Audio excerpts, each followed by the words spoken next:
Chapter 5. Hester at her Needle. Hester Prynne's term of confinement was now at an end. Her prison door was thrown open, and she came forth into the sunshine, which, falling on all alike, seemed to her sick and morbid heart as if meant for no other purpose than to reveal the scarlet letter on her breast. Perhaps there was a more real torture in her first unattended footsteps from the threshold of the prison than even in the procession and spectacle that have been described, where she was made the common infamy, at which all mankind was summoned to point its finger. Then she was supported by an unnatural tension of the nerves, and by all the combative energy of her character, which enabled her to convert the scene into a kind of lurid triumph. It was, moreover, a separate and insulated event, to occur but once in her lifetime, and to meet which, therefore, reckless of economy, she might call up the vital strength that would have sufficed for many quiet years. The very law that condemned her, a giant of stern features, but with vigour to support as well as annihilate in his iron arm, had held her up through the terrible ordeal of her ignominy.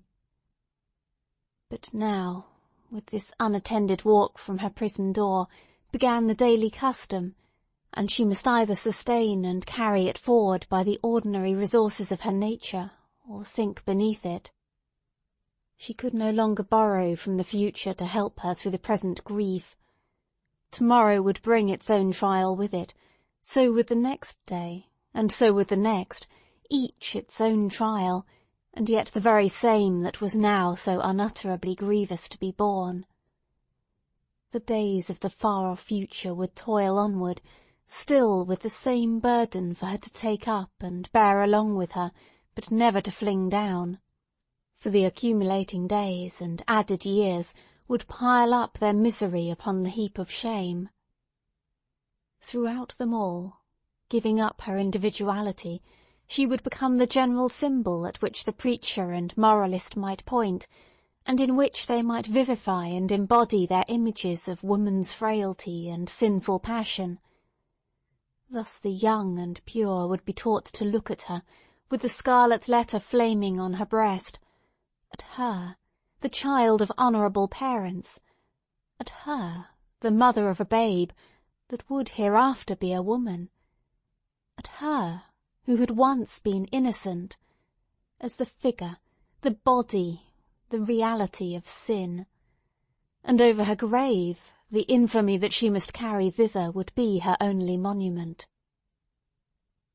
It may seem marvellous that, with the world before her, kept by no restrictive clause of her condemnation within the limits of the Puritan settlement, so remote and so obscure, free to return to her birthplace, or to any other European land, and there hide her character and identity under a new exterior, as completely as if emerging into another state of being, and having also the passes of the dark, inscrutable forest open to her, where the wildness of her nature might assimilate itself with a people whose customs and life were alien from the law that had condemned her. It may seem marvellous that this woman should still call that place her home, where, and where only, she must needs be the type of shame. But there is a fatality, a feeling so irresistible and inevitable that it has the force of doom, which almost invariably compels human beings to linger around and haunt, ghost-like, the spot where some great and marked event has given the colour to their lifetime, and still the more irresistibly, the darker the tinge that saddens it. Her sin, her ignominy, were the roots which she had struck into the soil. It was as if a new birth, with stronger assimilations than the first, had converted the forest land, still so uncongenial to every other pilgrim and wanderer, into Hester Prynne's wild and dreary but lifelong home. All other scenes of earth, even that village of rural England, where happy infancy and stainless maidenhood seemed yet to be in her mother's keeping, like garments put off long ago, were foreign to her in comparison. The chain that bound her here was of iron links, and galling to her inmost soul, but could never be broken. It might be, too, doubtless it was so, although she hid the secret from herself, and grew pale whenever it struggled out of her heart like a serpent from its hole. It might be that another feeling kept her within the scene and pathway that had been so fatal. There dwelt, there trod the feet of one with whom she deemed herself connected in a union that, unrecognised on earth, would bring them together before the bar of final judgment, and make that their marriage altar, for a joint futurity of endless retribution. Over and over again the tempter of souls had thrust this idea upon Hester's contemplation, and laughed at the passionate and desperate joy with which she seized and then strove to cast it from her. She barely looked the idea in the face, and hastened to bar it in its dungeon.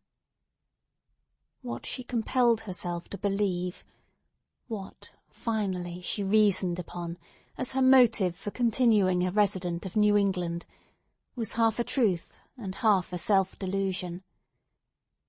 Here, she said to herself, had been the scene of her guilt, and here should be the scene of her earthly punishment, and so, perchance, the torture of her daily shame would at length purge her soul, and work out another purity than that which she had lost, more saint-like because the result of martyrdom. Hester Prynne, therefore, did not flee.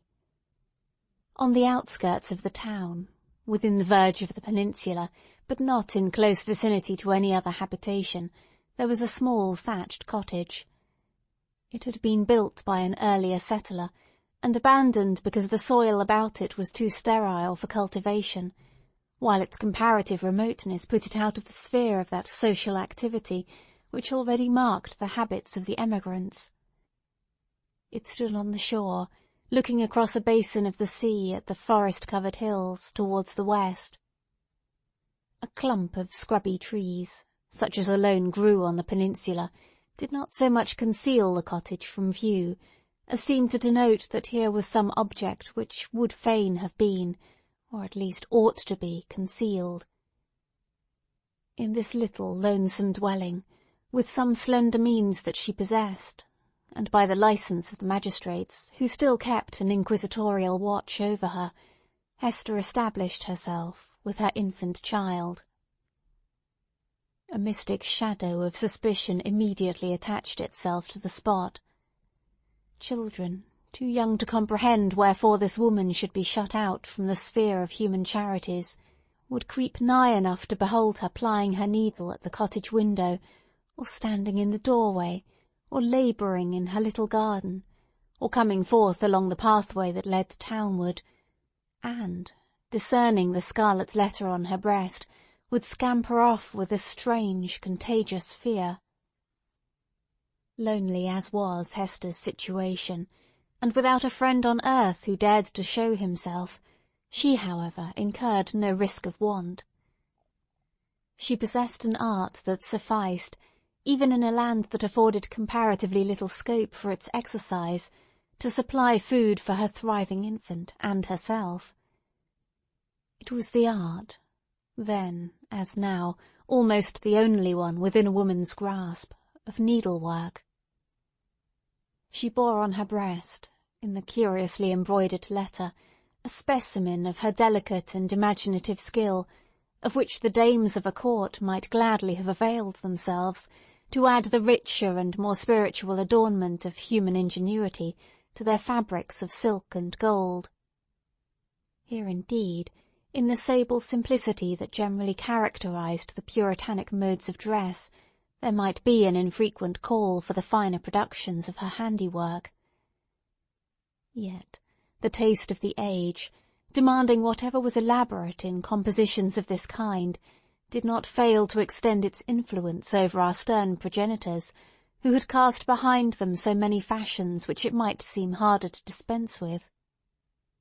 Public ceremonies, such as ordinations, the installation of magistrates, and all that could give majesty to the forms in which a new government manifested itself to the people, were, as a matter of policy, marked by a stately and well-conducted ceremonial, and a sombre but yet a studied magnificence. Deep ruffs, painfully wrought bands, and gorgeously embroidered gloves were all deemed necessary to the official state of men assuming the reins of power, and were readily allowed to individuals dignified by rank or wealth, even while sumptuary laws forbade these and similar extravagances to the plebeian order. In the array of funerals, too, whether for the apparel of the dead body, or to typify, by manifold emblematic devices of sable cloth and snowy lawn, the sorrow of the survivors, there was a frequent and characteristic demand for such labour as Hester Prynne could supply. Baby linen, for babies then wore robes of state, afforded still another possibility of toil and emolument. By degrees, nor very slowly, her handiwork became what would now be termed the fashion. Whether from commiseration for a woman of so miserable a destiny, or from the morbid curiosity that gives a fictitious value even to common or worthless things, or by whatever other intangible circumstance was then, as now, sufficient to bestow, on some persons, what others might seek in vain, or because Hester really filled a gap which must otherwise have remained vacant, it is certain that she had ready and fairly requited employment for as many hours as she saw fit to occupy with her needle. Vanity, it may be, chose to mortify itself by putting on, for ceremonials of pomp and state, the garments that had been wrought by her sinful hands. Her needlework was seen on the ruff of the governor, military men wore it on their scarves, and the minister on his band. It decked the baby's little cap. It was shut up, to be mildewed and moulder away in the coffins of the dead. But it is not recorded that, in a single instance, her skill was called in to embroider the white veil which was to cover the pure blushes of a bride. The exception indicated the ever-relentless rigour with which society frowned upon her sin. Hester sought not to acquire anything beyond a subsistence of the plainest and most ascetic description for herself, and a simple abundance for her child. Her own dress was of the coarsest materials and the most sombre hue, with only that one ornament, the scarlet letter, which it was her doom to wear. The child's attire, on the other hand, was distinguished by a fanciful, or, we might rather say, a fantastic ingenuity, which served indeed to heighten the airy charm that early began to develop itself in the little girl, but which appeared to have also a deeper meaning. We may speak further of it hereafter. Except for that small expenditure in the decoration of her infant, Hester bestowed all her superfluous means in charity on wretches less miserable than herself, and who not unfrequently insulted the hand that fed them. Much of the time, which she might readily have applied to the better efforts of her art, she employed in making coarse garments for the poor. It is probable that there was an idea of penance in this mode of occupation, and that she offered up a real sacrifice of enjoyment in devoting so many hours to such rude handiwork. She had in her nature a rich, voluptuous, oriental characteristic, a taste for the gorgeously beautiful, which, save in the exquisite productions of her needle, found nothing else, in all the possibilities of her life, to exercise itself upon. Women derive a pleasure, incomprehensible to the other sex, from the delicate toil of the needle. To Hester Prynne it might have been a mode of expressing, and therefore soothing, the passion of her life. Like all other joys, she rejected it as sin. This morbid meddling of conscience with an immaterial matter betokened, it is to be feared, no genuine and steadfast penitence, but something doubtful, something that might be deeply wrong beneath. In this manner, Hester Prynne came to have a part to perform in the world. With her native energy of character and rare capacity, it could not entirely cast her off, although it had set a mark upon her more intolerable to a woman's heart than that which branded the brow of Cain. In all her intercourse with society, however, there was nothing that made her feel as if she belonged to it. Every gesture, every word, and even the silence of those with whom she came in contact, implied, and often expressed, that she was banished, and as much alone as if she inhabited another sphere, or communicated with the common nature by other organs and senses than the rest of humankind. She stood apart from moral interests, yet close beside them, like a ghost that revisits the familiar fireside, and can no longer make itself seen or felt, no more smile with the household joy, nor mourn with the kindred sorrow. Or, should it succeed in manifesting its forbidden sympathy, awaking only terror and horrible repugnance. These emotions, in fact, and its bitterest scorn besides, seemed to be the sole portion that she retained in the universal heart.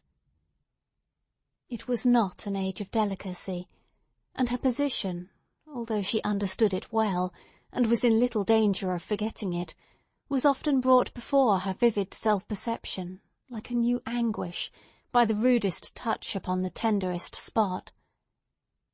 The poor, as we have already said, whom she sought out to be the objects of her bounty, often reviled the hand that was stretched forth to succour them.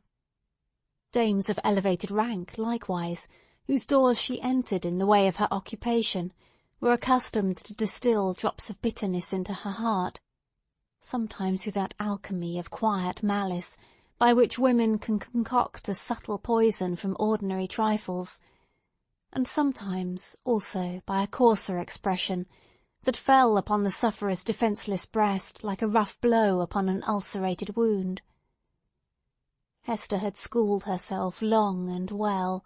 She never responded to these attacks, save by a flush of crimson that rose irrepressibly over her pale cheek, and again subsided into the depths of her bosom.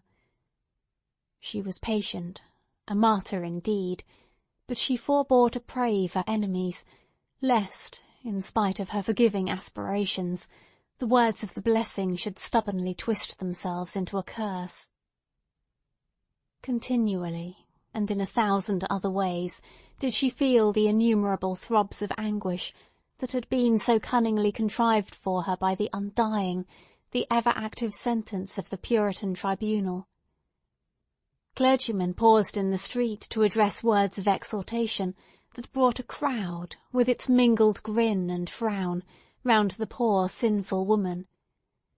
If she entered a church, trusting to share the Sabbath smile of the universal Father, it was often her mishap to find herself the text of the discourse. She grew to have a dread of children, for they had imbibed from their parents a vague idea of something horrible in this dreary woman, gliding silently through the town, with never any companion but one only child. Therefore, first allowing her to pass, they pursued her at a distance with shrill cries, and the utterance of a word that had no distinct purport to their own mind, but was none the less terrible to her, as proceeding from lips that babbled it unconsciously. It seemed to argue so wide a diffusion of her shame that all nature knew of it. It could have caused her no deeper pang had the leaves of the trees whispered the dark story among themselves, had the summer breeze murmured about it, had the wintry blast shrieked it aloud. Another peculiar torture was felt in the gaze of a new eye. When strangers looked curiously at the Scarlet Letter, and none ever failed to do so, they branded it afresh into Hester's soul, so that, oftentimes, she could scarcely refrain, yet always did refrain, from covering the symbol with her hand. But then again, an accustomed eye had likewise its own anguish to inflict. Its cool stare of familiarity was intolerable. From first to last, in short, Hester Prynne had always this dreadful agony in feeling a human eye upon the token.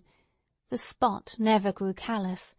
It seemed, on the contrary, to grow more sensitive with daily torture. But sometimes, once in many days, or perchance in many months, she felt an eye, a human eye, upon the ignominious brand, that seemed to give a momentary relief, as if half of her agony were shared. The next instant back it all rushed again, with still a deeper throb of pain, for, in that brief interval, she had sinned anew. Had Hester sinned alone? Her imagination was somewhat affected, and, had she been of a softer moral and intellectual fibre, would have been still more so, by the strange and solitary anguish of her life. Walking to and fro, with those lonely footsteps, in the little world with which she was outwardly connected, it now and then appeared to Hester, if altogether fancy, it was nevertheless too potent to be resisted. She felt, or fancied then, that the Scarlet Letter had endowed her with a new sense. She shuddered to believe, yet could not help believing, that it gave her a sympathetic knowledge of the hidden sin in other hearts. She was terror-stricken by the revelations that were thus made. What were they?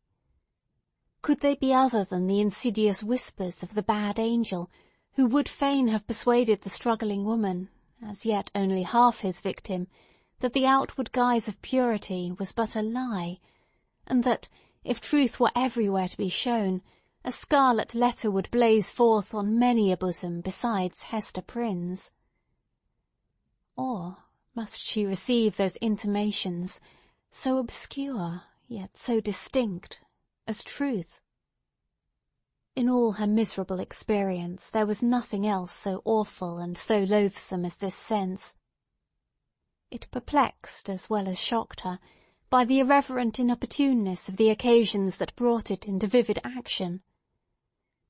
Sometimes the red infamy upon her breast would give a sympathetic throb as she passed near a venerable minister or magistrate, the model of piety and justice, to whom that age of antique reverence looked up, as to a mortal man in fellowship with angels. "What evil thing is at hand?" would Hester say to herself. Lifting her reluctant eyes, there would be nothing human within the scope of view, save the form of this earthly saint. Again a mystic sisterhood would contumaciously assert itself, as she met the sanctified frown of some matron, who, according to the rumour of all tongues, had kept cold snow within her bosom throughout life. That unsunned snow in the matron's bosom, and the burning shame on Hester Prynne's, what had the two in common? Or, once more, the electric thrill would give her warning, "Behold, Hester, here is a companion," and looking up she would detect the eyes of a young maiden glancing at the Scarlet Letter, shyly and aside, and quickly averted with a faint, chill crimson in her cheeks, as if her purity were somewhat sullied by that momentary glance. O fiend, whose talisman was that fatal symbol, wouldst thou leave nothing, whether in youth or age, for this poor sinner to revere? Such loss of faith is ever one of the saddest results of sin. Be it accepted as a proof that all was not corrupt in this poor victim of her own frailty, and man's hard law, that Hester Prynne yet struggled to believe that no fellow mortal was guilty like herself.